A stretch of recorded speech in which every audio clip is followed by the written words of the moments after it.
Gente, boa tarde, sejam bem-vindas, bem-vindos, bem-vindas, bem-vindos. Soyez les bienvenus. On est enchanté de vous avoir aujourd'hui. Alors, on va se poser petit à petit. We are very excited to have this session for you that we have especially prepared with the participation of several cities from the African, Asian, and Latin American continents.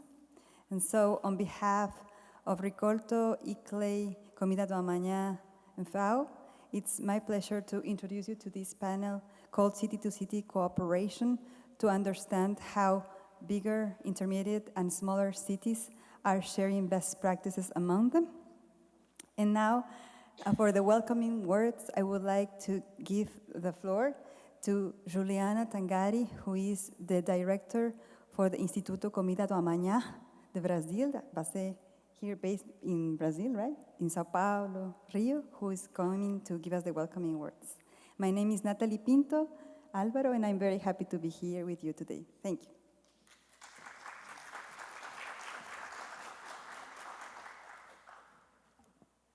Boa tarde, muito boa tarde a todas e todos.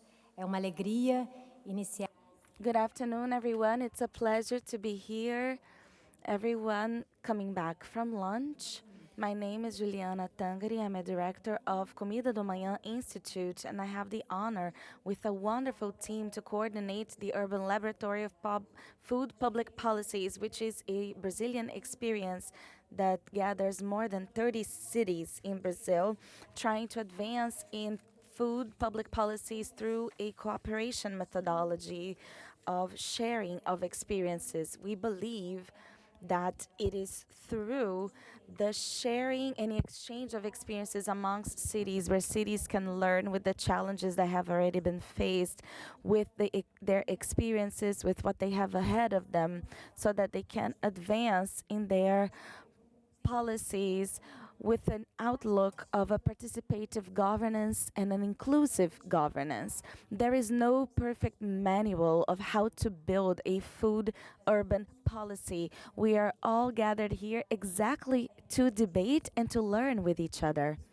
This is why cooperation is key in this process, and this is why the managers of public policies and governments and local administrations, national levels, when they debate amongst themselves, they can learn more. They can learn from the experiences of civil societies, the experiences shared by other actors. This is the constant dialogue that public managers can be ahead and at the front with great pragmatism and also with courage and daring in a continuous process to ensure human rights to adequate food to everyone in the territories. This is why I invite you to enjoy this panel. We are going to start now listening to the experiences from the cities that will dialogue and discuss here, bringing precious information, precious stories that inspire us. And from these inspirations, we will certainly learn more and grow further in order to bring more opportunities to our territories, our cities, and our local people groups. Thank you so very much, and I would like to invite the manager of marketing, the marketing manager of the provincial government of Antioquia, Colombia, Stefania Hoyos, to give us the welcoming address.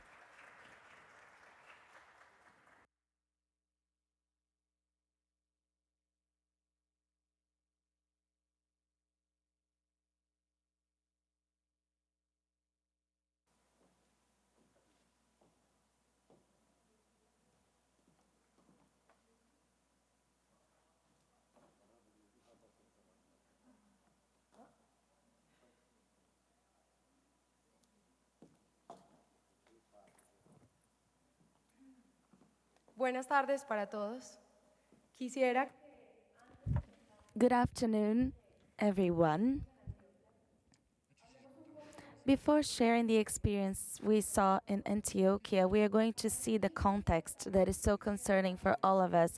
Until 2050, we hope that the global population can grow into 9 6.7 billion people. That means we will need to produce 50% more foods. But what happens is that the rural population in the world has little by little diminishing, and we expect that by 2030 we have a 43% rural population, and there are countries where this population is lower than 20%. In Antioquia, the region where I live and work and I represent here, this reality is not foreign to us. Antioquia is located in Colombia, has a population of over 6 million people. And we have more people living there than certain countries such as Costa Rica, Panama, and Uruguay. There are 9 different regions and 125 municipalities. And in Antioquia, currently, rural population is lower than 30%. And the city, the capital city, which is Medellin, is the second most important city in Colombia. There is a participation in the national product and has been growing disproportionately in this city, in the metropolitan area that are located in the outskirts of the city. I would like to show you how Medellin has changed and how it has been growing rapidly in the past 100 years. Here we have Medellin in 1921, 28, 45, 81, and 2015. And if today we would take a picture, we would go over the barriers of the city, because many of those people are farmers, work with agriculture, and they used to live in that region, and they came to the city looking for opportunities, and they moved because of violence, because in the past we saw in Colombia, and they could not find in the countryside a decent life. And that is something that concerns all of us here. We have, for instance, a sector in Medellin that is very well known for a few years. And this is what the city looks like right now. And look at the before and after, and you can see that it has sprawling rapidly. Other than that, also our agricultural producers have around they are young, and so in about 20 years we won't have them around anymore, and about 60% of the foods that we consume in the urban area, that is where 70% of the population is located, and these foods are not produced in our territory. And this makes us have to make decisions, and we need to make interventions not only from the local government, in this case Medellin, but also in Antioquia and the national government. So I would like you to see here on this slide, we see a farmer, a producer in a city where they produce manioc, and they need to sell this product to a intermediary person, and this intermediary group sends to a retailer at 800 pesos, and this retailer sells to a merchant at the same region where the farmer is located for 1,200 pesos, and they send to the final consumer for 1,800 pesos. And this is an inefficient system. We see a lot of inequality here because they pay more, the consumer rather pays more, and the producer receives so much less on this supply chain, this food supply chain, losing what he or she invested or produced. And this lack of efficiency forces us to have to do something about it. As you can see here, we have the commerce flows or the trade flows, and you can see that everything gears towards Medellin, and the city goes back to the countryside as well. And we can see this is unsustainable for producers, for the environment, because of the impact it causes, and also for the consumers. But in order for us not to concentrate not only on this, we work with the United Nations, we work with a agri-food supply chain. We have had a partnership for over 20 years where we work first with a study of the system, and we understand how the system used to work, and currently we're working on a big project in order to try to reverse the trade flows in the region. something like this is the model that we are trying to implement in this area. The first of them will be a series of networks of producers, and the only way that the producer can get to the markets is through associations, cooperations, because currently the market demands volume, quality, and regularity. So if a farmer or a producer doesn't fulfill these three characteristics, it would be basically impossible for them to connect. So our first bet is on the supply chains and to strengthen these networks, strengthening cooperative initiatives. Furthermore, the product can be taken to a logistics center where the producers can classify and they can package the foods, and they can also wash the different products and different foods to be delivered and sent to the supermarkets, the storages, and to different retailers, avoiding the damages that could be taken to the final consumer, the end consumer. So here we see the first link with what is done from national government. Currently, we have a current law about procurement where they need to buy at least 30% from farmers. However, currently, this is very hard for the producer to give in to this project or this program because they don't have volume, they don't have quality, they don't have regularity or frequency. And this allows us to close these gaps so that the farmers can get to this more institutional market. And how do we do that? The answer is here. First, through a diagnosis with all of the regions included, through the infrastructure involved, the infrastructure institutionally.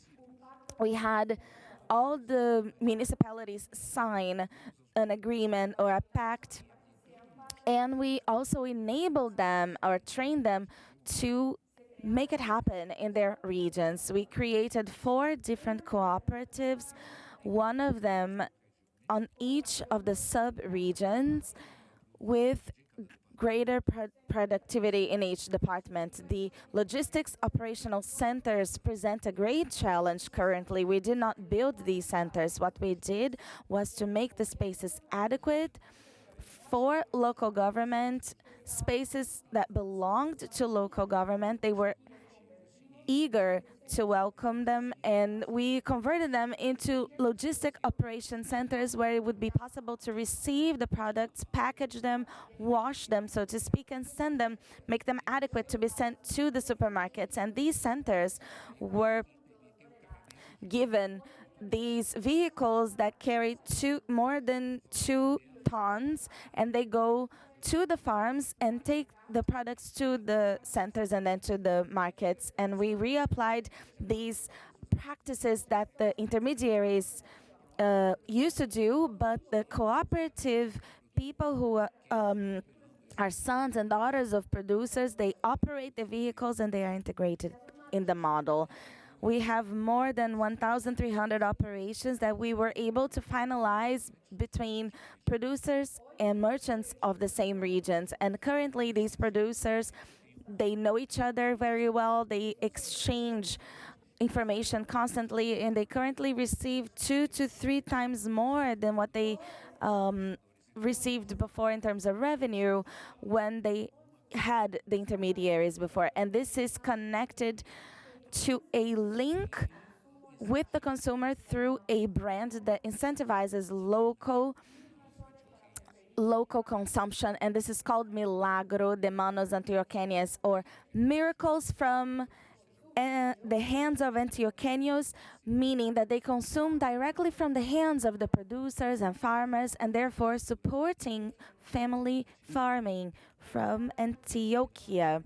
Currently, Milagro is an opportunity so that the family farmers and the producers can feel valued by what they do. And the second picture that you can see here on the slide is identifying one of the sales that buys directly from the producers. And we have several of those stores and we have more than 25 of these sales points or stores that they work very articulately with the producer to acquire the foods and products to be sold. And here we see the trade flows. I don't know if you remember the previous slide where we showed the centers of supply chain, and after our intervention, now you can see a different trade flow map through the operations we carried out.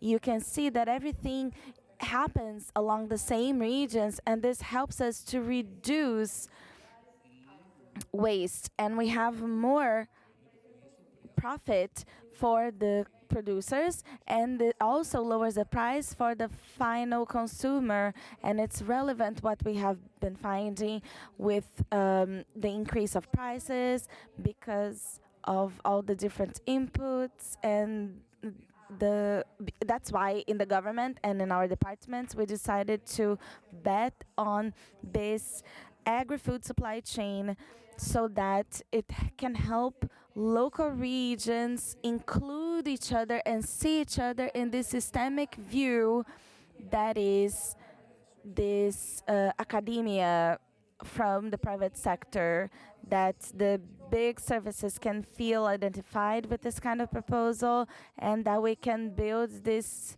system, agri-food supply chain, more adequately. Thank you. Muchas gracias, Estefanía. Excelente presentación. Thank you very much for the excellent presentation that allows us to see the connection of municipalities with the provinces and the articulation with the national level. Next, I'd like to introduce Sara Granados, expert in food systems and governance from FAO, that will help us moderate the next panel. Thank you. Thank you, Natalie. Thank you very much, and we're going to start the next panel. So I'd like to invite Mr. Valentine from Ouagadougou City, Burkina Faso, Mr. Jinjing Wanzhao from Guangdong, also Mr. Nivaldo Beza from Peñaflor, Chile, Francisco Legani, General Secretary of the Canelones government in Uruguay, Alexandra Rodriguez, responsible for the urban farming program in Quito, Ecuador, and Carolina Obrera, coordinator of food policy in Porto Alegre, Brazil. Con la conversación.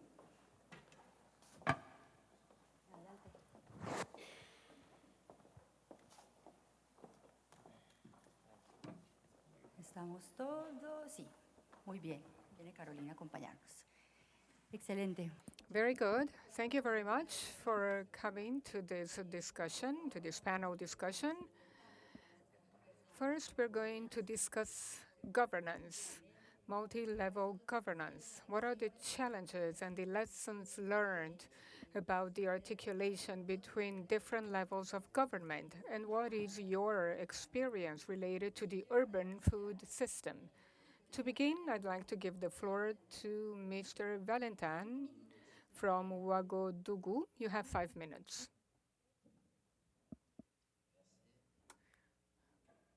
Thank you.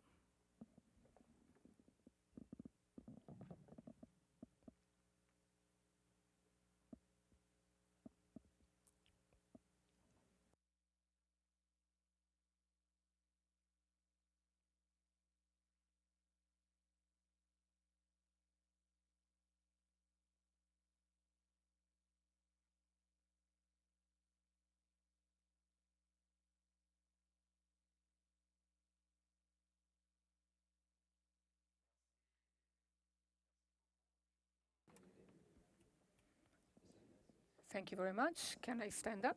Thank you. So I'm from Burkina Faso in Western Africa. I'm here to talk about the global world. Farming is a theme that is of great interest to all of us. We have 3 million inhabitants in 3 million inhabitants in Ouagadougou city, and we will be 12 million in 2050. And we have to keep eating 3 times a day. So this is the context of my presentation. These are the initiatives we're carrying out to develop our activity. So we have a dense population, 12% of the Burkina Faso territory.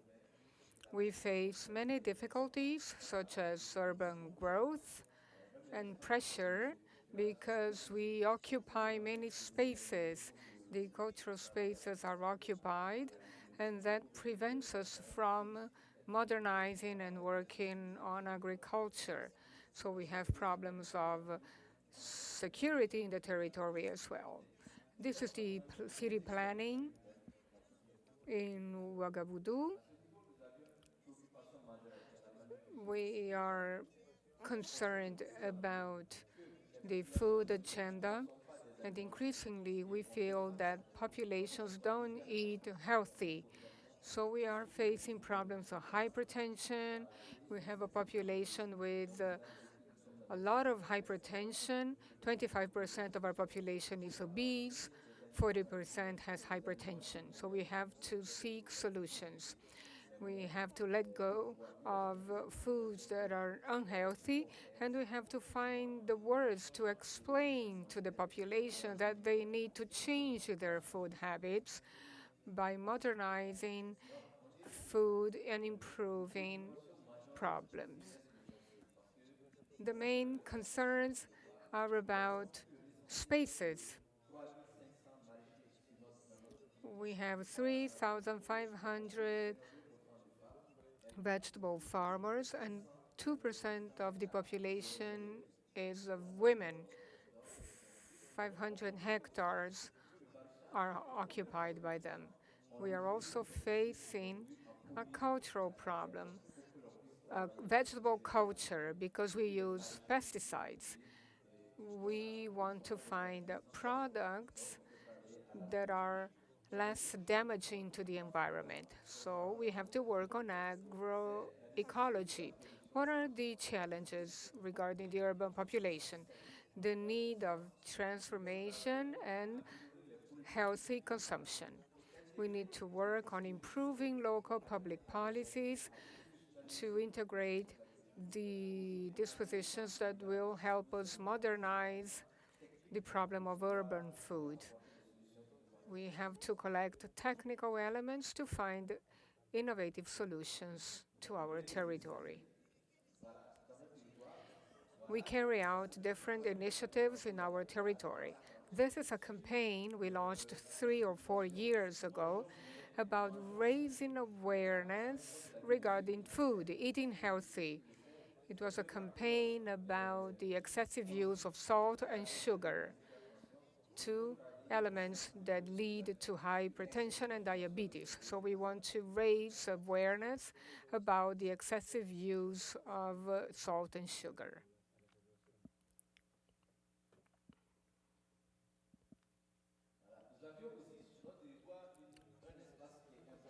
In our territory,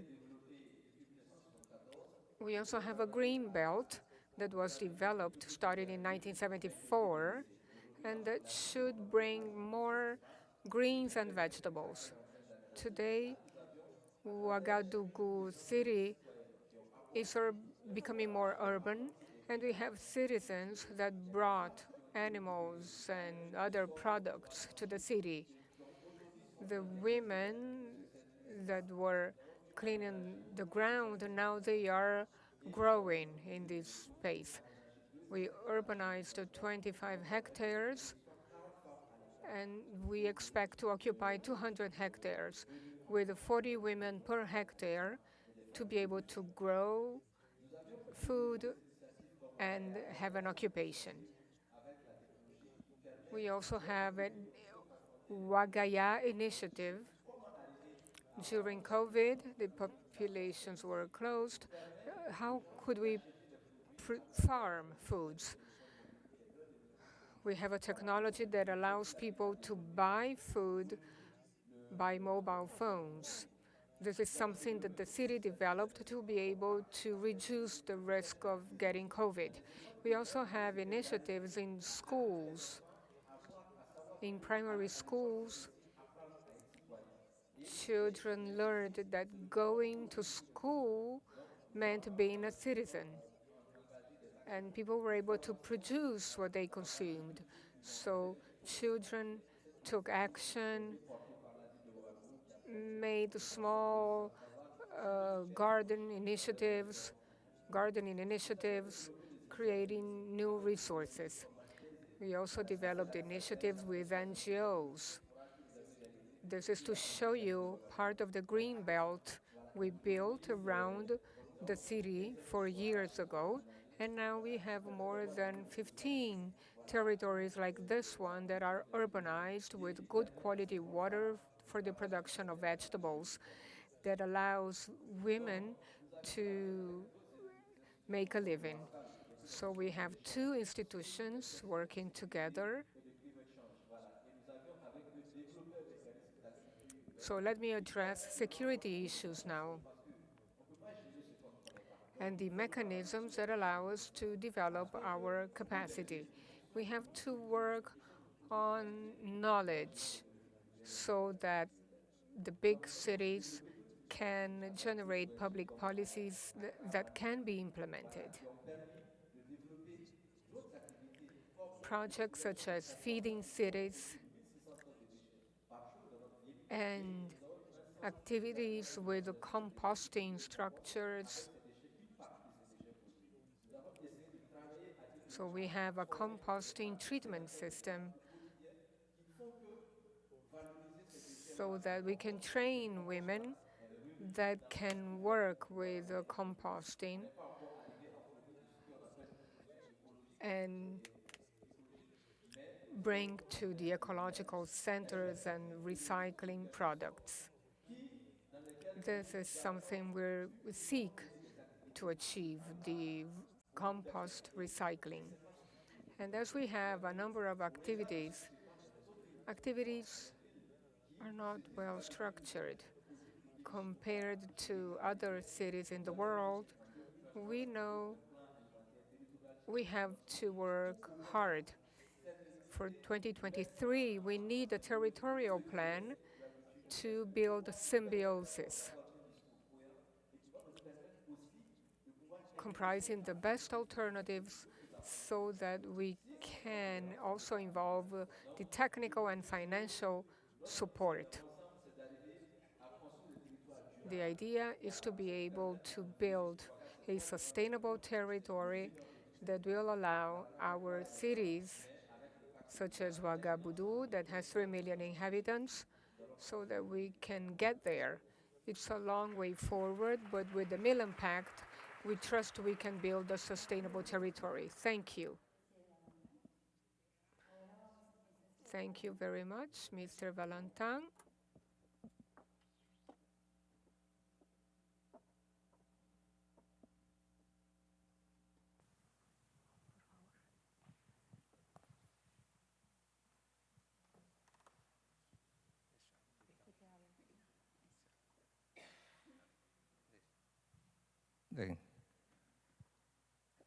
Thank you.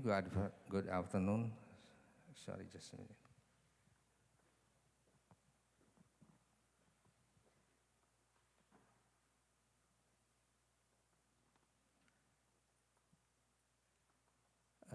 Sorry, I not have enough time to prepare for this presentation.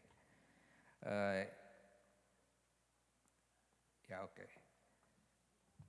Yeah, the honorable audience, I am Gin Ginanjar, head of Food Security and Agriculture, City of Bandung.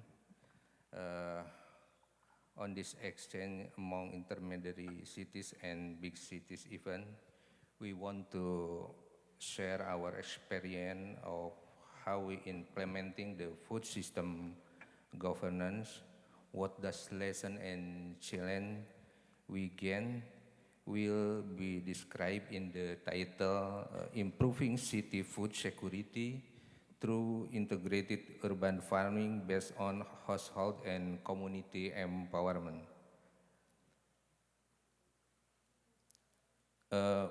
Bandung vision to create an excellent, comfortable, prosperous, and religious Bandung is trying to establish food security. The local government large task is to create a food system that is both economically and environmentally healthy, equitable, and sustainable. Supporting these aims, Food Security and Agriculture Department has obligation on managing food issues as mandatory and or arranging agriculture and fishery as optional issue. Bandung is a service city, metropolitan city, and is not an agriculture producer area. The food need mostly come from outside the city. We develop a small effort as a strategy based on family and community through integrated urban farming that we call Buruan Sai, in order to achieve city food security.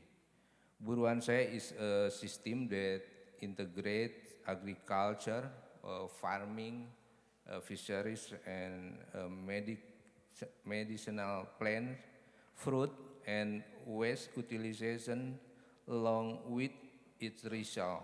We combine the plantation, gardening, fishery, and organic waste management.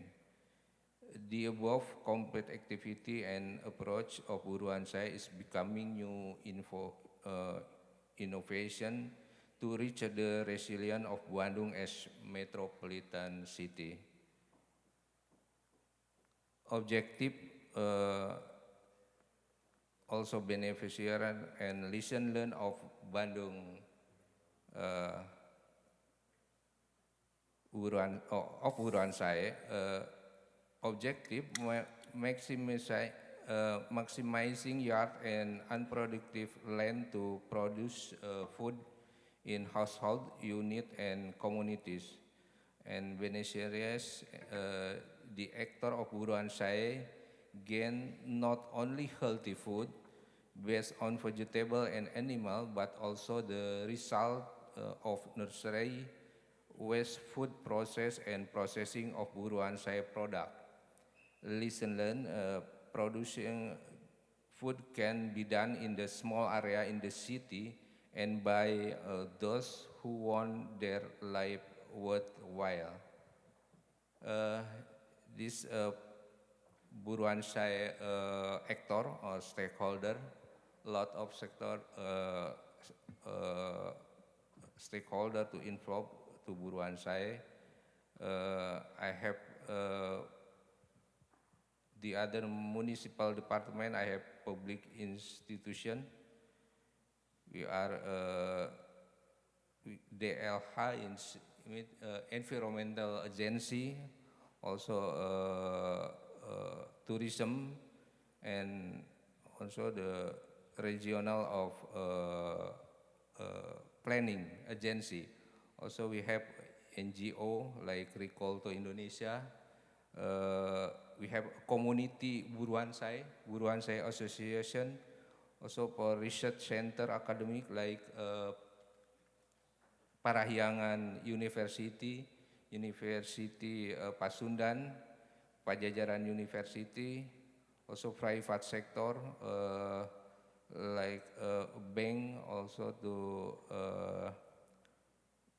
electricity company, international organization, RURC, Rikolto, and also FAO dan other stakeholder like army. We have a community army to build food security in Bandung.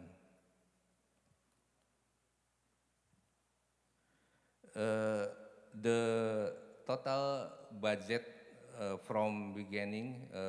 We start 2020 to present was about 3 billion rupiah, about 194 thousand US, and it was funded by municipal government. So far, the grant from other institutions directly to farmer group to support their farming activities. Short-term financial of Buruan Sai is using a local government budget, and for the long-term development of Buruan Sai will be integrated with Bandung City Smart City concept, which support by the digitalization of business through a special marketplace related to the product of Buruan Sai, so that the need for food can be fulfilled by the people of Bandung itself. Buruan Sai has quite significant and widespread impact, including social, environment, and economic aspect. Buruan Sai is an alternative to increase the frequency of interaction between communities. The social value become an intangible benefit where the community grow their concern for healthy food and a willingness to interact more intersectionally. During the COVID-19 pandemic, the urban farming community was eager to share with each other. Buruan Sai impact also makes urban farmer carry out the concept of philanthropy. It will be very useful not only for the community in the context of sustainability food, but also for urban development in the context of sustainable civilization. To date, there are almost 300 farmer groups that collecting more than 3,000 hectares of Buruan Sai in 30 districts and 151 villages.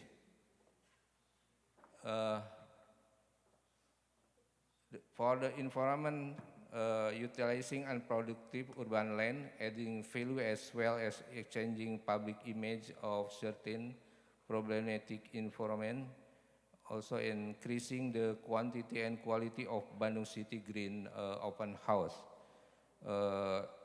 For economy, this program has a real tangible benefit to the people of Bandung, such as the creation of market potential, increased income and contribution of urban farming to inflation by planting agricultural commodities that are directly related to inflation, such as shallot. So we still want to scale up this Buruan Sai local integrated urban farming best practice via MUFPP network as collaborator.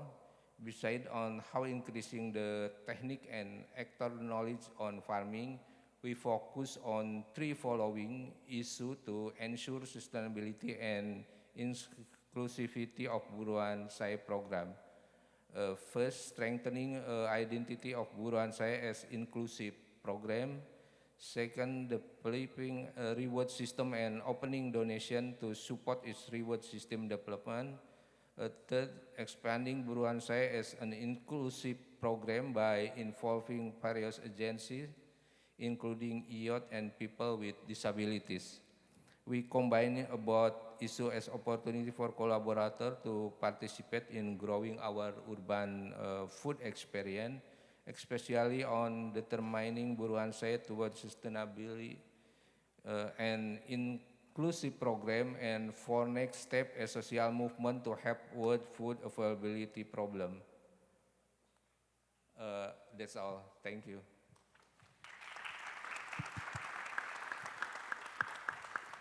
Muchas gracias por su presentación. Y ahora, bueno, nos cruzamos. Thank you so much for your presentation. And now, in Porto Alegre, Carolina Breda please.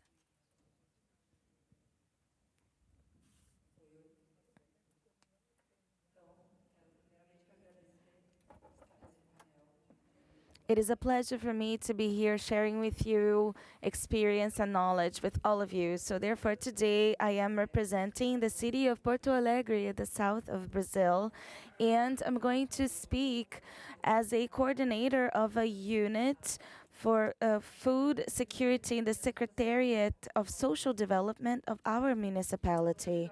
So I would like to use as a backdrop the experience of our first municipal plan for food security and nutrition. I believe this is a possibility to think about governance as proposed, and in the sense that I have brought of internal governance, in this sense, as the municipality itself needs to work on food systems and food policies in the territory. So I will quickly speak here and share with you about our Brazilian system.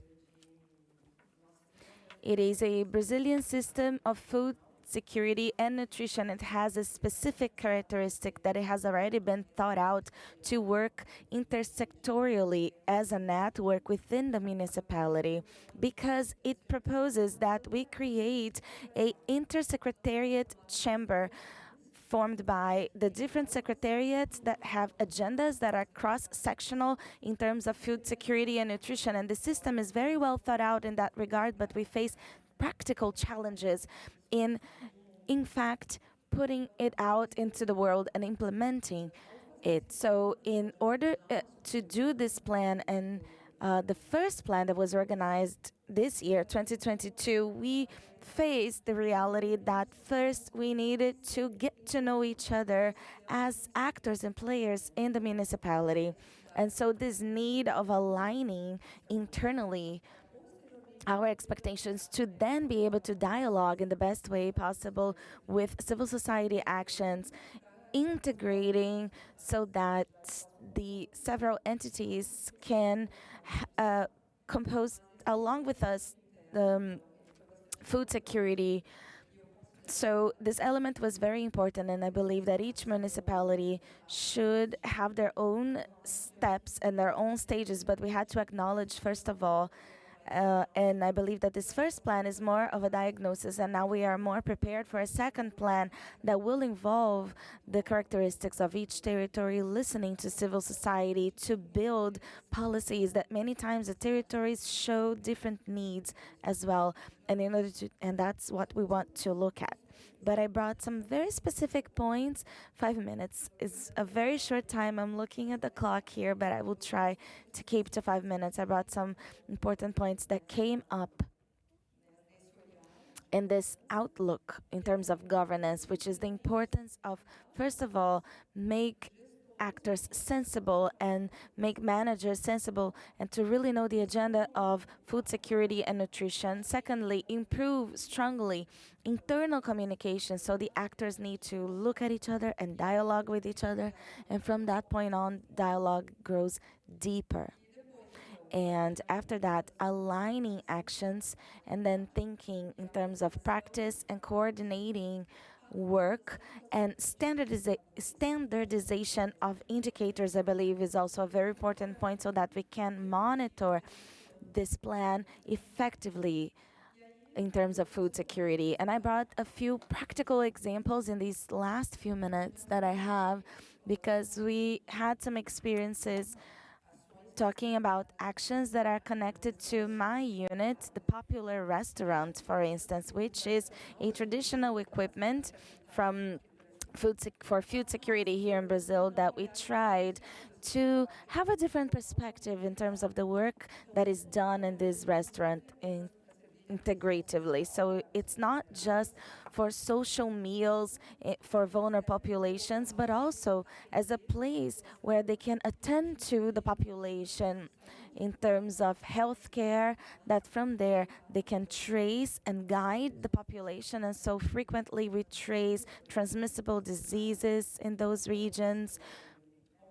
we have specific points, and the team of the Secretariat will help us with a day of activities. Another action we do is workshops to generate more revenue and qualification and training, so that those individuals are there as citizens, not just seeking to have their meals. Of course, they need that, and that's first of all. But secondly, they can also feel more integrated into the society and the services that the municipality offers. So this restaurant has been open door, so to speak, for this population to walk in, and we have seen very positive fruits with that. One more comment: we have been working with purchase of agricultural farming or family farming on the part of the Secretariat. So we look at people who receive these foods, but also organizing production so that they correspond to the needs of these deliveries. So from the production up to where these foods are going to be delivered and what is the real need of the population. And this work has also been done cooperatively, and this has been very positive. And next year we'll have a community kitchen or community cuisine in the territory of Porto Alegre, where we will also have a school. So it's going to be a kitchen and a school at the same time, offering trainings and workshops to generate more revenue for the vulnerable population. So in closing, and I know I'm done with my time here, this experience of working as a network has also given us the safety or the assurance that we needed, that we already have the action. So we need to look at it as a whole. That was the first step, to look at the municipality as a whole and to feel strengthened because we have actions and all of us are working together, but we can integrate the actions so that the results are more effective. And to close, I would just like to say that this event here as governance and getting a little bit out of the aspect of municipality, this is so important, and this has been a key exchange for all of us, and I hope we can have more activities such as this one so that we can have exchanges amongst Brazil and the rest of the world. I'm happy to be here. Thank you so much. Muchas gracias. Sí, ojalá tengamos más espacios de intercambio. Creo que Yes, these aspects of governance and participation, networking and planning. And now let us go over the Andes mountain chain and go to Chile. So you have the floor, Mayor. Well, first of all, I would like to thank the UNs and FAOs and the Milan Pact invitation to participate and share the experience here, our experience with you. I come from the community of Miraflores in Chile.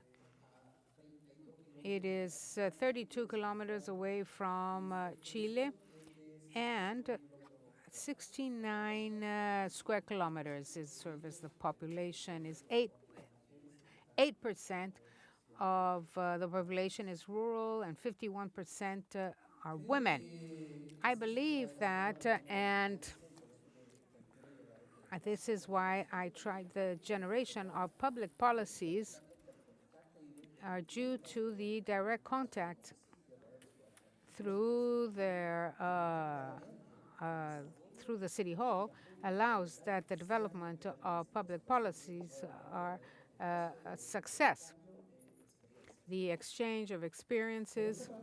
On the other hand, I'd like to say that this program of urban vegetable gardens, it is, first of all, we want to promote this family, community, and our education center and health center. One of them, which is of the essence, is the delivery of skills. We developed this program with communities that are our committee. We in Chile, we organize ourselves through workshops. The neighborhoods then are organized through these groups. And we also provide the skills to the people who work in public schools. So a student can read a school text, how to prepare the land, the soil, and the culture, and ultimately food. And on the other hand, we have seen that one of the objectives that we have achieved is that these are therapeutic environments. We work with PSI, which is the basic health care that depends on this, and all schools, many of them are under this control. The program is made up of important components. First of all, the active participation of the community is of the essence. The program's success is much better. On the other hand, we also include the constant technical support, and the tools and other characteristics include the delivery and of tools and necessary skills so that this is a program that will last long. And to date, there are 37 vegetable gardens, community either family in the school or in healthcare centers, and they feed approximately 48 people. These 12 family vegetable gardens are able to feed 48 people. The community vegetable garden in the neighborhood of 9 square meters, in average, feed up to 50 families, and this is very important. And there are 200 people, 4 per family, that are able to be fed in 9 square meters. The cultured or the planted service, an average, is about 9 square meters, and the yield, an average, is about 58 lettuce, 26 greens, other greens. Parte de lo que ha sido el programa de huerta. And so the action or active urban vegetable gardens, there is a fundamental objective. In order to put this program into practice, we had to set up a multidisciplinary team with therapists, nutritionists, agronomers, and what have you, and the culture and the harvesting. But any policy to implement a community vegetable garden, an agro-feeding program, cannot go against other programs. That is why, from the systemic point of view, one of the programs with which we are relating directly with is one that we implemented this year, which is recycling. So we remove household waste. And so we can see that organic matter is over 50% of what we throw away in our homes. But the most important component of this waste is precisely organic, and we make use of this in producing compost for our vegetable gardens. And this is the evolution of collection of this material. And there is a link, like the development, a program for the development of small local farmers, Prodesal, and so we provide some funding for them, and we open the markets to develop this, deliver this product. And there are other, but our time is very short. If the organization later on allows me to, I can show you more. And lastly, I'd like to show you that we developed another initiative to face climate change, among others, a natural municipal reserve. It's the first one in Santiago and the fourth in our country. And we were also able to obtain this. Each one of these initiatives have allowed to generate protection to these areas which are very large areas of about 97 hectares and over 300 in case of the natural reserve. It's important to take into account that nowadays this reserve holds many different species and a very famous park called El Trapiche. And there are about 400,000 people a year visit our park. So from Viñaflor, Chile, I have a message of hope and peace, and I embrace all communities around the world. Thank you very much. Muchas gracias, alcalde. Muy bien. Thank you, Mayor. And now we go to Uruguay. Francisco Legnani de Canelones. Adelante, por favor. Buenas tardes para todas y para todos. Good afternoon, everyone. The Department of Canelones is the second district with the biggest population in Uruguay. This one has 40 and 30 local governments elected in the same election.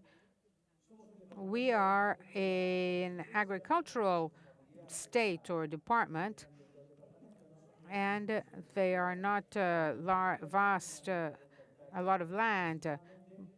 They're small farmers, and our main production is wine at 68 in our country. We suffered with a pandemic like everybody else, but the fact that we are a small country, the impact wasn't that big. The 3 million inhabitants, and we produce food for 30, but 23% of the population do not have food security.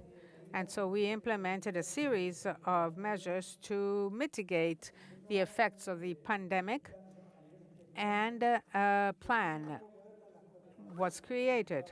And Canelones that feed, and through many trucks that they're called farm trucks, we take the food from where they are produced and planted to places where there's no commerce or no trade.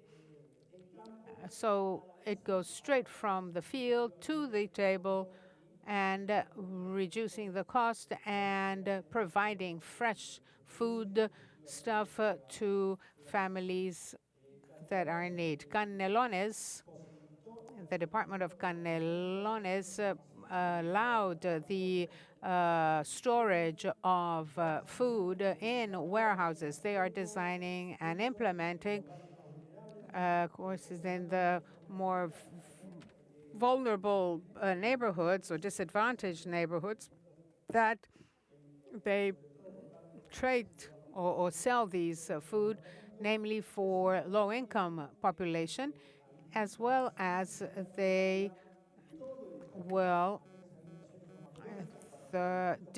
so that the different commercial traders don't have to compete with other traders. They can trade it without any other red tape. And in addition to that, we are helping them with fuel and also allowing them to build wells so water is not lacking, and we help then the families to consume. And there's a segment of the population that still cannot go to work nor do not have access to the plan that the government of Canelones administration has been implemented. And through 4 different canteens or restaurants, we feed 9,400 over 9,000 students through breakfast and snacks, and we help 74 popular stores, as well as 52 people who produce these snacks for the children. With all this, The Canelones administration decided, together with FAO, to take care of the food systems in intermediary size cities. In this network of intermediary cities, so there are some priority areas. This network has an objective to exchange experiences, create alliances, and share. And definitely, just like what we're doing here, we're telling each other's experiences, the city that we represent, and become richer in terms of knowledge and experience. And the members of this network, over 50 cities in the region, in all these countries listed here. We are part of other networks in the south. We have all the countries here listed that make up. And my time is almost over. And how can you be part of this network? Through the presidents, which at present is in the Canelones administration, at this email site, in this site. So from Mr. Orsi, who is the superintendent, thank you very much for the invitation. If you like to be part of this network, if you've never been to Canelones, as the intendente said, it is a place for you to come to enjoy, work, and enjoy. Muchas gracias, Francisco. Tenemos un... Thank you. There are many invitations here. Okay, we're not going to have enough time. And now we're going to go back to the Andes. Alexandra, por favor, bienvenida. ¿Aló? Estamos. Buenas tardes, gracias por la invitación a los organizadores. I don't know. I'm going to share with you the experience of the city of Quito. And with regard to food policy, Quito is the capital of Ecuador. We are right in the middle of the world, and so our location is privileged. We have 12 hours of light, sunlight, and we can produce food throughout the whole year. It's a sine qua non situation, but unfortunately, a good share of what is produced is exported.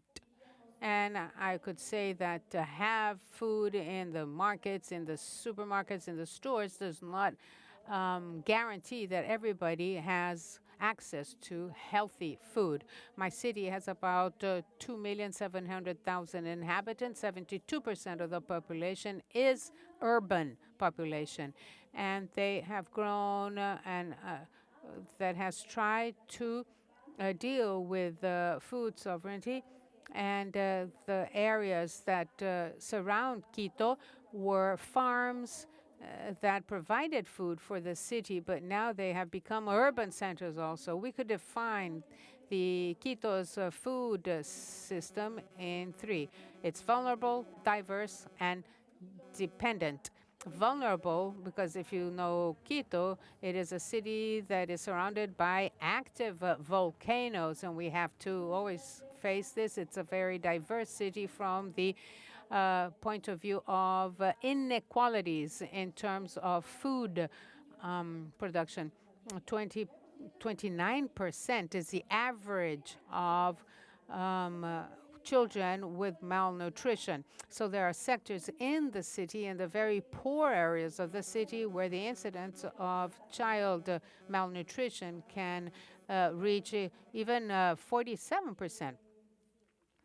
So it is also a city that depends, because according to the assessment of the food system, only 5% of what the territory produces can be covered by their own production or the need, right?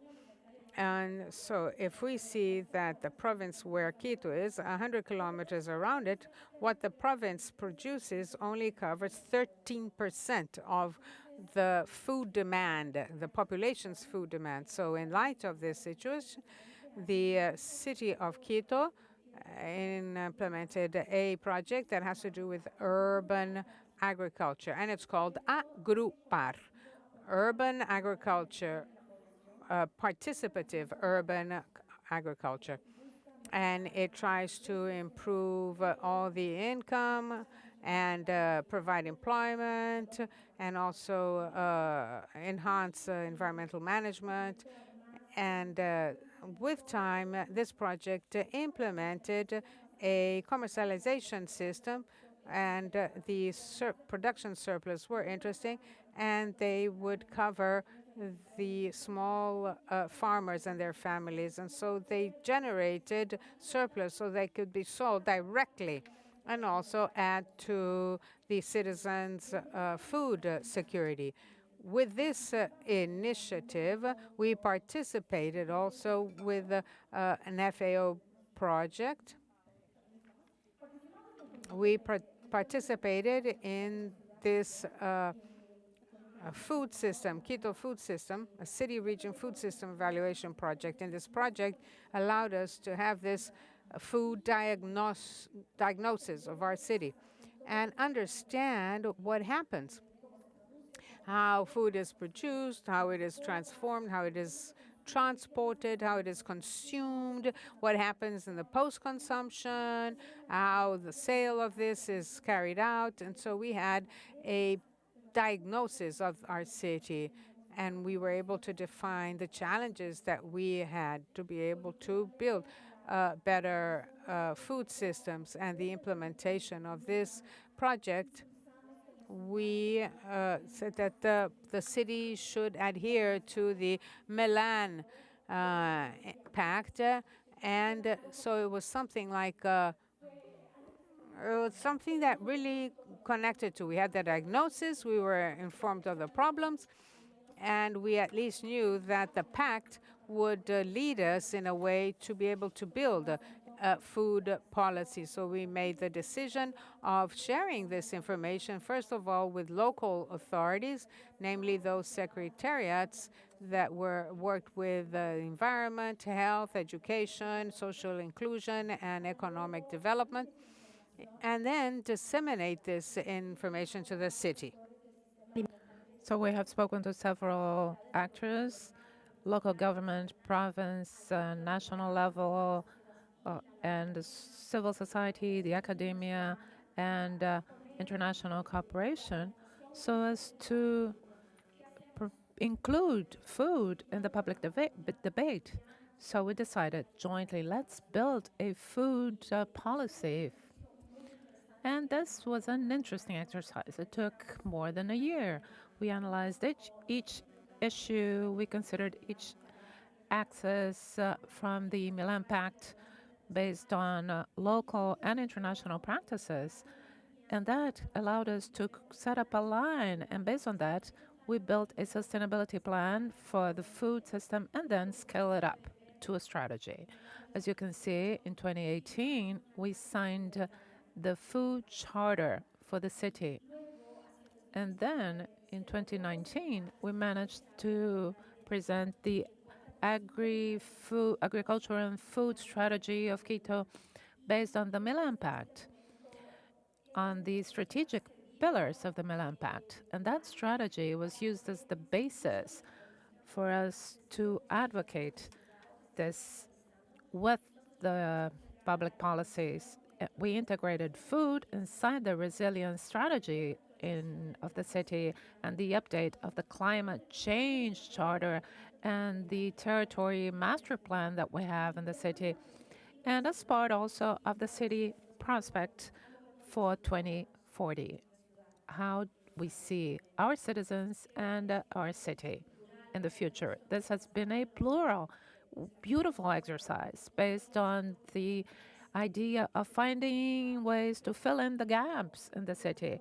And at the same time, we had different stakeholders with different polarized points of view getting together, and we based our discussions on consensus. We participated in different city meetings at the national level.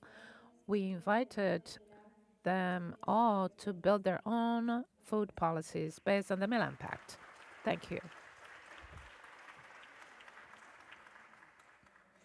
Well, thank you very much, Alexandra.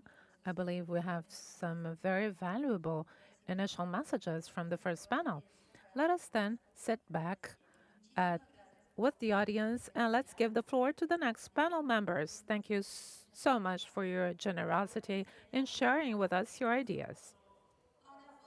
Oh, a picture, a picture. Okay. The group photograph of the member of the panels. I wish we could have a picture with all the participants, but we don't fit.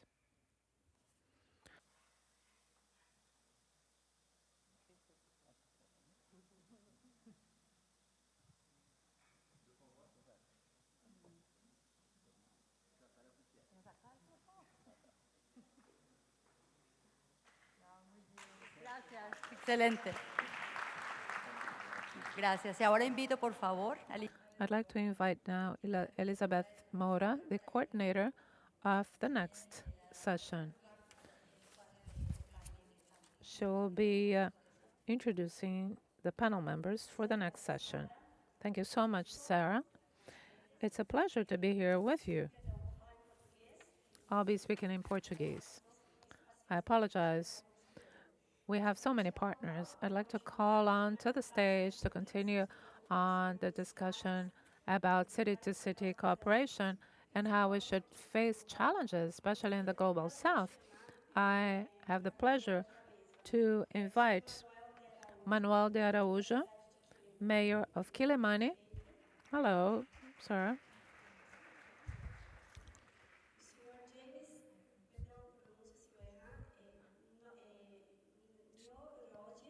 Nyo Roger Muchiri. I apologize if I'm pronouncing your name right. Vice Mayor of Nairobi.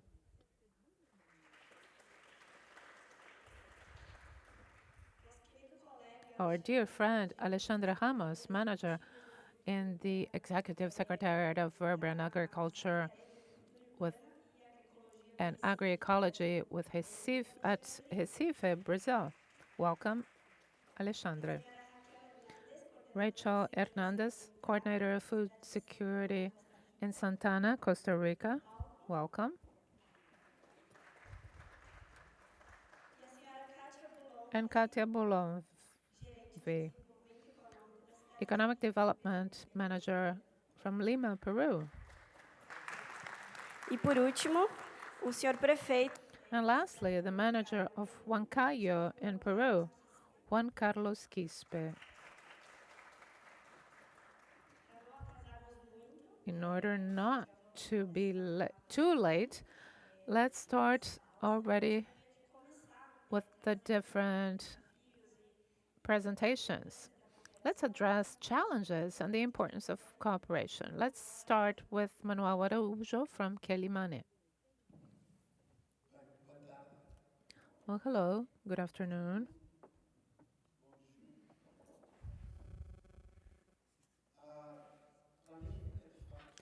It is a great pleasure for me to be here and to participate in these sessions for sharing experience. Should I speak in English or Portuguese? Okay, Portuguese is excellent. So as I said, it's a pleasure and an honor to share with you our experiences, especially in this forum, which is a multilateral forum with small, medium-sized, and intermediate cities in Africa, in Central America, and in Latin America. First of all, I should say that for a municipality like that of Mozambique, which is a coastal city on the sea, it has 10 provinces. Quilimane is the capital of the province of Zambezia, which has 6 million inhabitants, and Quilimane has 400,000 inhabitants. It was built in a swamp, in a swampy area.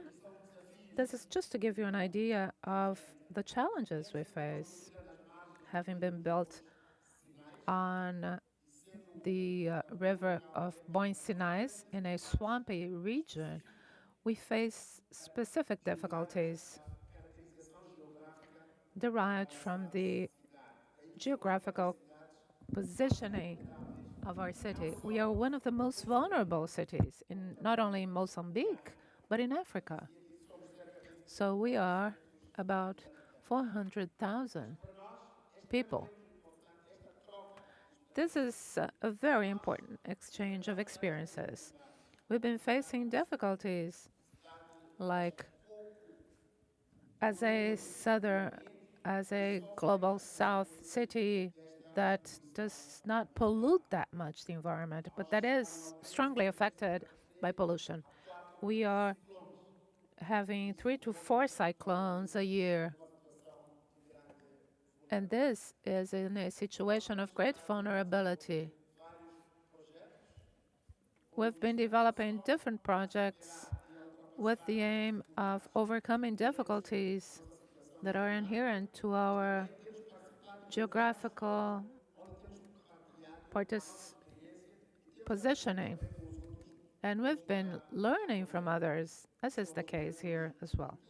We are members of the ICLE, one of the largest associations in the world. It joins local governments.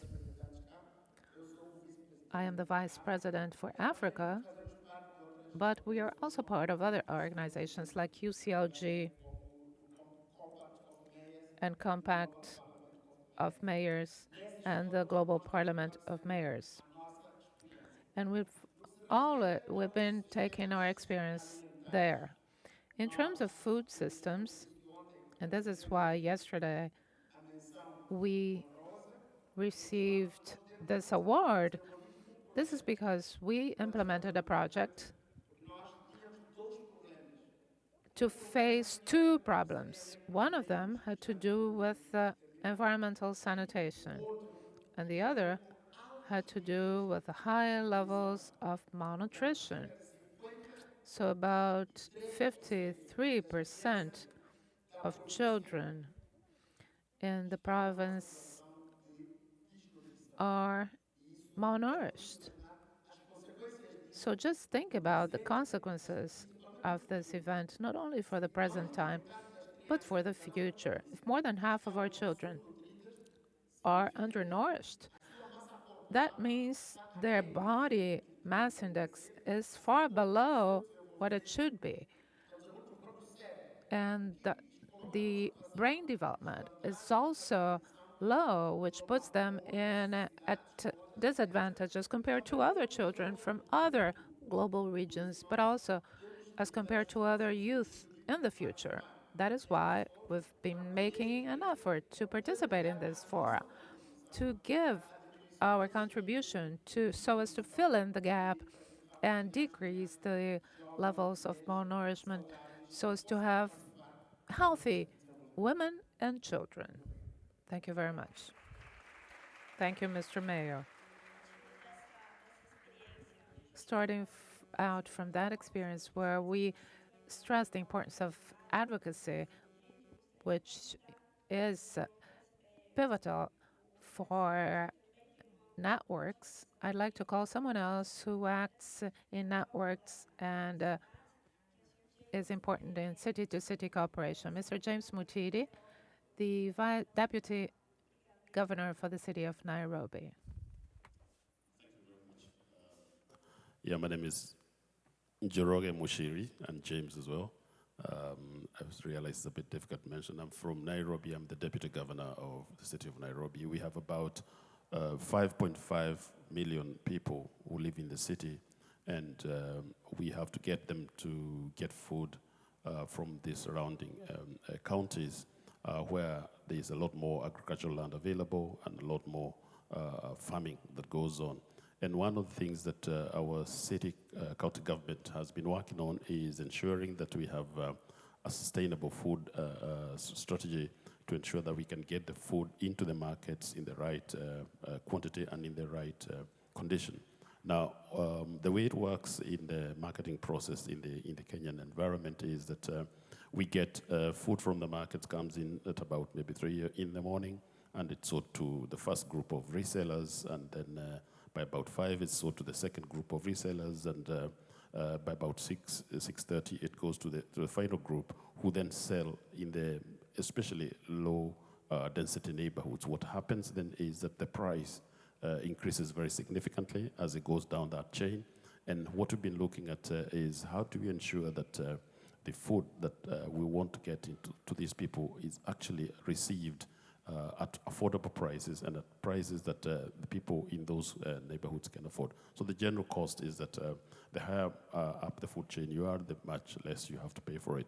This is something that we've been working on a food strategy from about 2018, and we only completed that earlier this year, and we are going to continue driving and implementing those strategies.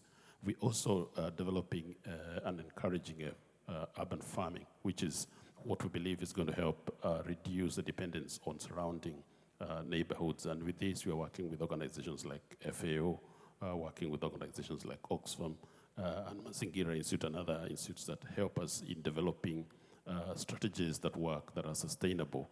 And we work with groups of people who are organized, because we found that when you deal with a group that is organized, that has already come together for a certain purpose, it's easier to get results out of those groups. So we've been working with some people, for example, in one of the slum areas called Korogosho, and we've seen what they've been able to work and produce. And we want to continue to encourage these groups across the county. The one thing that we know that we have to do is ensure that the people who drive this understand the need for hygiene along the chain, the need for ensuring that the food is clean. And I was listening earlier to the other presentations and the lack of assurance about the quality of the food that gets to our people.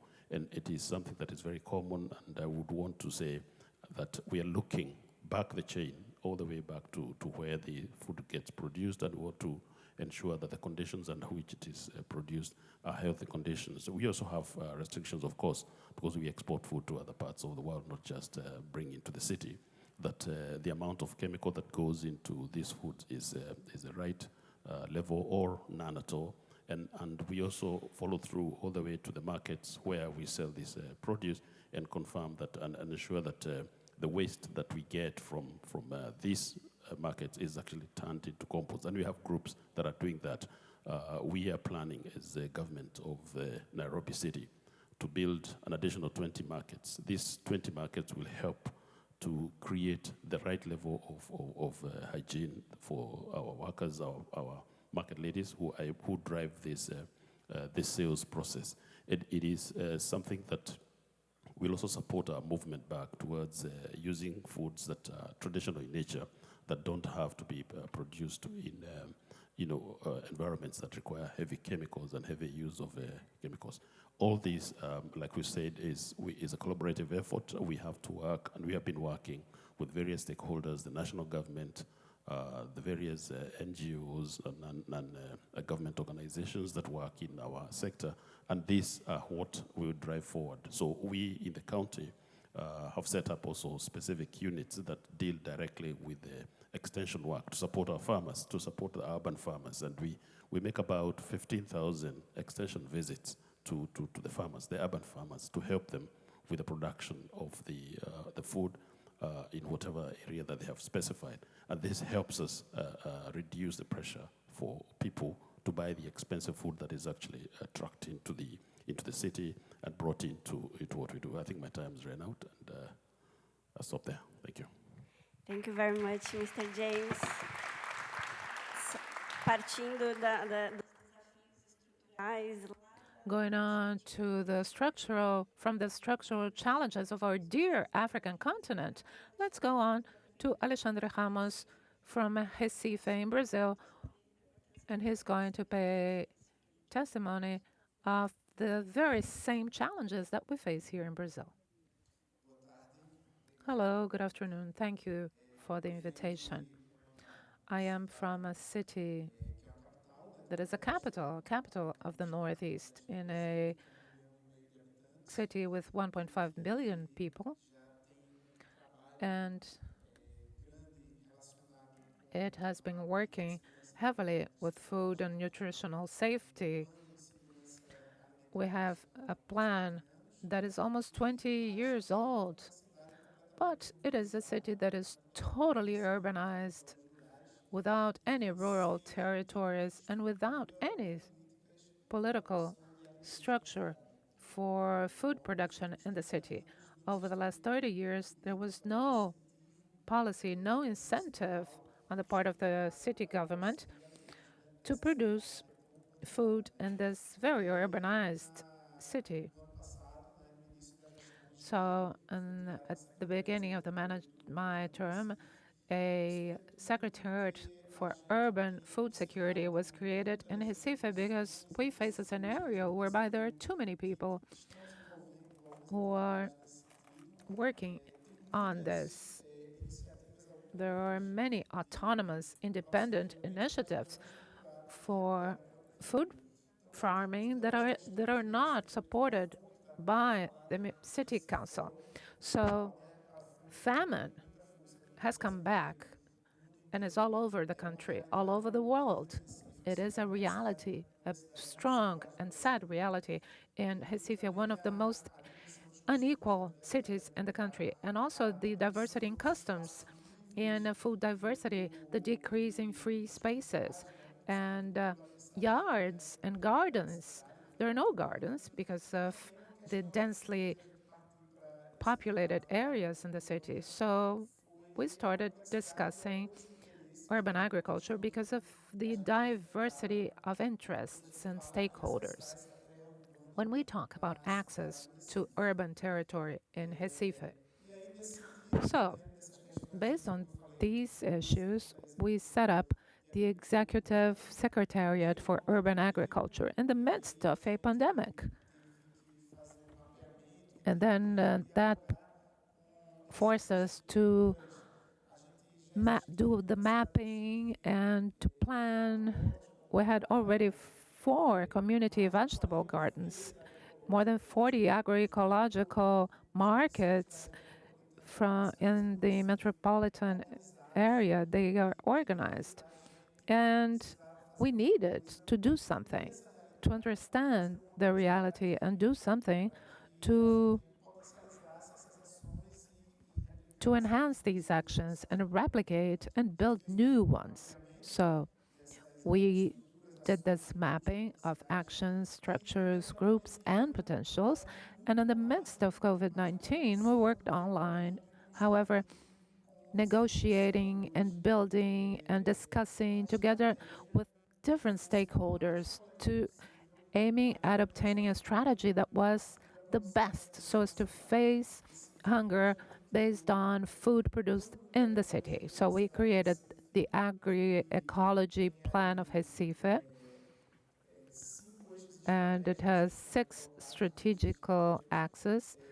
They are listed there: participation and negotiation, implementation and support of production structures, education and training, solidarity, economy. So these are the 5 strategical axes. And so we've been almost for 1.5 months there through a lot of dialogue with civil society. We've realized we have to have integrated multi-sectoral actions with state and municipal governments, and also with initiatives on the part of civil society. We have a partnership with the city of Recife, trying to set up 15 vegetable gardens in an area that is highly vulnerable. We had 500 as the goal, and now we have already 600 built, so as to face the vulnerability of these people. So we have this discussion about intersectoriality and the local perspective, thinking about metropolitan strategies and this international dialogue. After 2 years of work, we're already signatories of the Milan Pact. So we have this work with Lupa. We are one of the mentor cities of Lupa, working on different topics. Thank you, Alexandre. The last slide, please. Os desafios. the challenges. I think that a large city needs to strengthen the financial support to these populations, and also the timing for planning, which is not necessarily the same one as hunger hits. And so we have to produce food in the city more quickly. Thank you, Alexandre. Now to continue without any further ado, I'd like to invite Raquel, Food Security Coordinator for Santa Ana City in Costa Rica, to talk about the importance of cooperation. Good afternoon. Good afternoon, everyone. This is Costa Rica. I represent the municipality of Santa Ana. This is an agricultural city, but with accelerated urban growth. And so we are working and educating consumers and working hand in hand with the small farmers. In the municipality, we developed, with the support of FAO, a strategy to promote physical access and economic access to healthy food. And so we count with small family farmers, family agricultural production, teaching, training, and providing tools for them to deal with climate change so that they can produce and reduce the use of agricultural pesticides, and working with the consumers, providing them a innovative nutritional training, and so that under this focus we can achieve a chain of healthy food production. So the community vegetable garden was created, organic food production, and we also work school vegetable gardens, a group with children, and also worked with the first 1,000 days, following up doing the antenatal care for pregnant women. And our strategy that involves the how we deal with the food waste. The food should have a name and a face to it. So we should appreciate and value the small farmer, but also the food that is produced. There is a family that works behind that plate of food that people have before them. And there are small local stores where there is a store for solidary supply, and includes the different types of farmers and producers, and with the help of the local government, articulated by the different organizations such as the Ministry for Agriculture and different levels that are present. In this work that we do, with the producers of these community producers, we train them so that they can produce their own inputs, so they can reduce the use of agricultural pesticides, and see what kind of local producer, which one plants products like onions or greens, and women who work in agro industry.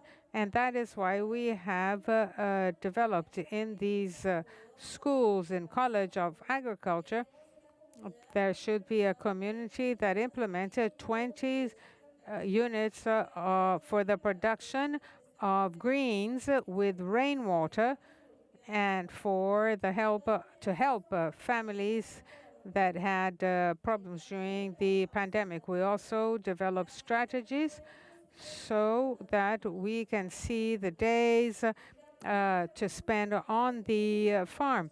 The small farmer is often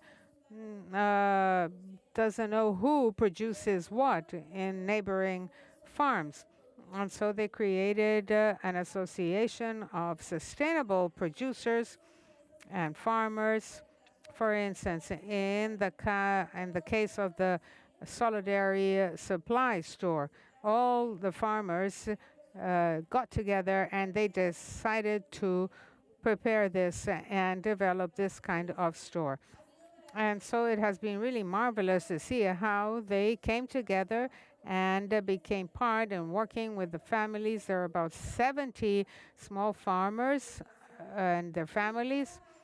And every year we add new families to this change, and they try to defend health, nutrition, and the environment. Thank you, Raquel, for your participation. And now we are going to see the challenges of governance, integration, urgent challenges that the pandemic presented, and at the same time that we have to work on structural challenges. In order to continue our debate, I'd like to invite Ms. Katia Boulon, Vice Manager of Economic Development for Lima, City of Lima in Peru. Thank you very much for the opportunities. I'm going to tell you a little bit about what is now being done in Lima. These are 4 pictures where one can see the work of mothers in underprivileged communities in the city of Lima. There are spaces where they prepare food for their families and for the neighbors.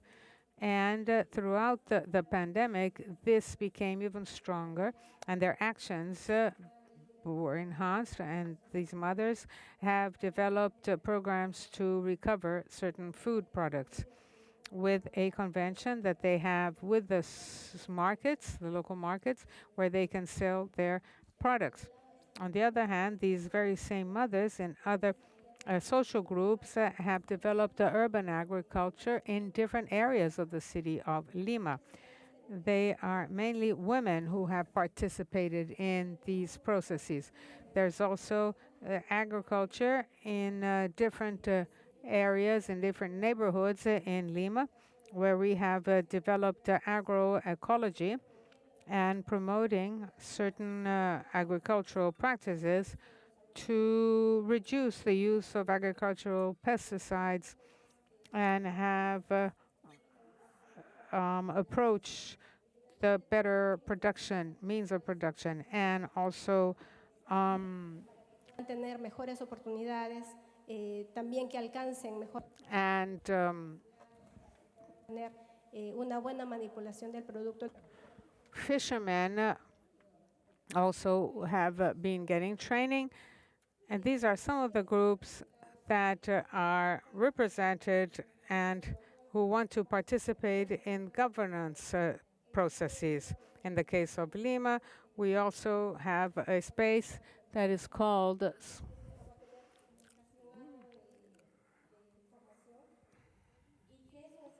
and this is a space that allows other people to invite other actors with whom they are debating the food system and creating public policies that will meet the needs of these vulnerable groups and that make up of an important share of the food system.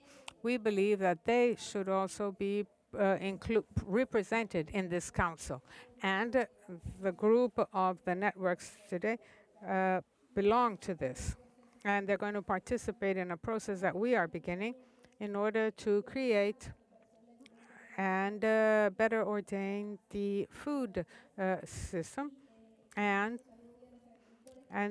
the small farmers participate also through a strategic platforms, and these platforms have been developed through civil society or have the support of civil society.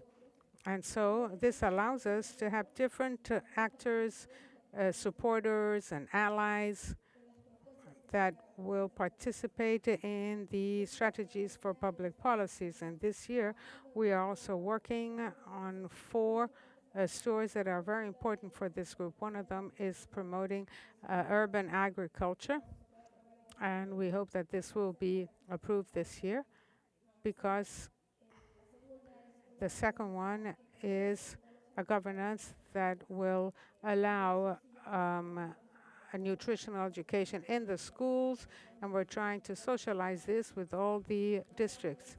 And another law that we have just approved was a regulation of food products.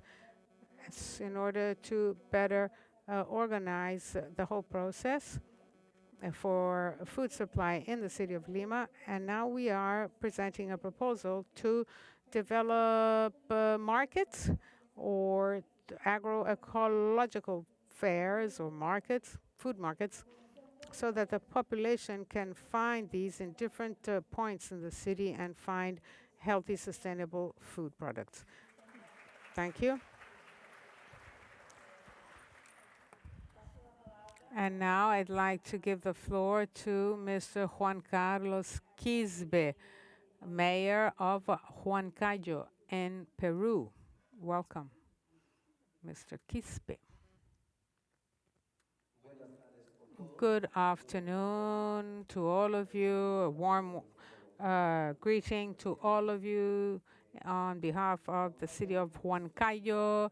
Huancayo is a city that is 2,300 meters altitude. It is located in the Andes. It has 28 districts and almost 500,000 inhabitants. It is approximately 300 kilometers from the city of Lima, which is the capital city of the country, Peru. The moving force of the economy in Huancayo is largely trade, commerce, handcraft, and tourism. There is no mining, there is no large-scale industry in Huancayo. In 2019, our city or the local government decided to begin a project to improve school food in greatly due to the fact that in Huancayo there is the large share of the population that lives in poverty and extreme poverty. And we know that our peasants, men and women who work the land, often times invest in planting, but are not able to recover not even half of what they invested in the field. So much so that the kilo of potato does not even buy them or get them 10 cents of a dollar. There are no opportunities. The vast majority of our peasants are illiterate, high rates of illiteracy. And so as a local government, we decided to give this peasant the opportunity to explore the peasant, because it's the intermediate, the middleman that wins. There are no markets where they can sell at a fair price their products. In December, we began the building of a wholesale market, the largest one. After the market in Lima, this will be the second, 13 hectares, and we hope to provide the conditions for these peasants to sell their products at a fair price. We have this food program, school food program, that we implemented in 2019, initially to benefit the students, because there are many students who go to school without breakfast, and they have many health problems. So we decided to buy greens and produce and potatoes. Huancayo has over 400 varieties of potatoes. It's an ancestral where machines are not used. Everything is manual with the hoe and they don't use any pesticides. Native potato is very natural and with many nutritional benefits.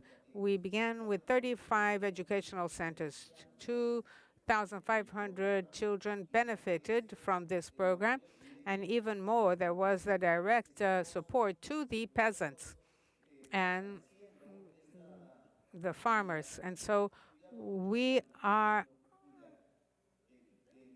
being very careful. We train them, we train the sellers, we train the small farmers in this case, and we're also focusing on production, the production that is becoming increasingly stronger. First of all, the native potato should have a place in the parks, in the markets rather, and part of the agroecological. Another municipal ordinance established that we should prioritize the consumption of native potatoes. And another municipal ordinance will also be approved so that all these programs remain in the future. Because oftentimes, the administration changes and then all the plans change and people decide to do something completely different. And I'd like to conclude by saying that to improve, to ensure the good nutrition of our children and our elderly will depend on political will. And our dreams be less dreams and turn into reality. And the reality is that we have to fight so that we can achieve zero hunger. Thank you very much, Mr. Mayor. And I'd like to open the floor to one question from the... No, okay, no, I have to call Natalie. Thank you very much to all of you. Constraints, and in respect to the next panel coming up soon, we're going to close here, thanking the cities. Please go ahead and a picture. And while you take a picture, we're going to invite Charlotte Flechet, Global Coordinator for the Good Food for Cities program, and Cecilia Marroquino from FAO, Global Coordinator also for Food Systems, just to give thanks and some quick concluding remarks for our session today. So thanks for understanding and thank you very much.